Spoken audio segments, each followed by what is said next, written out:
नमस्कार मित्रों, આજના સમાચારમાં તમારું સ્વાગત છે। રાજ્યમાં ચોમાસું ભલે છેલ્લા તબક્કામાં હોય પરંતુ હજુ અનેક સ્થળોએ ભારે વરસાદ પડી શકે છે। હવામાન વિભાગની આગાહી મુજબ 7 દિવસ સુધી વરસાદી વાતાવરણ જળવાઈ રહેશે। જ્યાં સુધી વધુ વરસાદ પડવાની શક્યતા છે તેમાં દક્ષિણ ગુજરાતના જિલ્લાઓનો સમાવેશ થાય છે। જી હા મિત્રો, અત્યારે હાલ મોટા અને મહત્વના સમાચાર સામે આવી રહ્યા છે। ભરૂચ, સુરત, તાપી, નવસારી, વલસાડ અને ડાંગમાં येलो एलर्ट जाहिर કરવામાં આવ્યો છે। આ વિસ્તારોમાં વીજળીના કડાકા સાથે 30 થી 40 કિમી પર ઝડપે પવન ફૂંકાઈ શકે છે।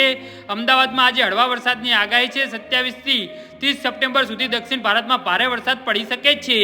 તો બીજી તરફ હવામાન શાસ્ત્રી અંબાલાલ પટેલની આગાહી અનુસાર નવરાત્રીમાં ગાજવીજ સાથે ભારેથી અતિ ભારે વરસાદ પડી શકે છે। 25 સપ્ટેમ્બરથી મોટા પ્રમાણમાં વાતાવરણમાં ફેરફાર આવી શકે છે, જેમાં ખાસ કરીને રાજ્યના કેટલાક ભાગોમાં તો 4 ઇંચથી વધુ વરસાદ વરસવાની શક્યતા છે।